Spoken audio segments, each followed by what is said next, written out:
আসসালামু আলাইকুম। আমি আজকে তোমাদের জন্য সেই ফাইন একটা ভর্তা বানাবো এনে। আমি এইখানে আগে থেকেই একটা কড়াইতে গোটা পেঁয়াজ, গোটা রসুন এক্কেবারে লাল লাল শুকনো মরিচ দিয়ে দেবানে, সাথে দেবানে কাঁঠালের বিচি। এবার ওইগুলোকে সুন্দরভাবে তেলে ভাইজে নেবা। সেই ফাইন একখান ঘেরান বের হইছে। এরপর ভাজা হয়ে গেলে ওইগুলোরে এনে শুকনা মরিচগুলো আলাদা করে নেবানে, পরে পেঁয়াজ, রসুন, কাঁঠালের বিচি সবগুলো আলাদা করে নেবা।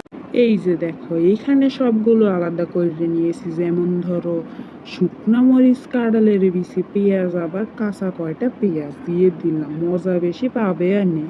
রসুন দিলাম, সাথে দিলাম কয়টা ধইন্যে পাতা। আগের কড়াইতেই তেল দিয়ে আবার সবগুলোকে ভালোভাবে ভাইজে নিলাম, সাথে কাঁঠালের বিচি, পেঁয়াজ, রসুন ও ধইন্যে পাতা।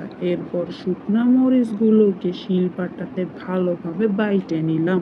বাটার সময় যে একটা ফাইন গ্রান বের হইতেছে, আজকে সবাই সেই একখান খাওন দেবানে। তোমরা কিন্তু এই ভর্তাটা বানায়ও, আমারে বইলো কেমন হইছে। আল্লাহ হাফেজ।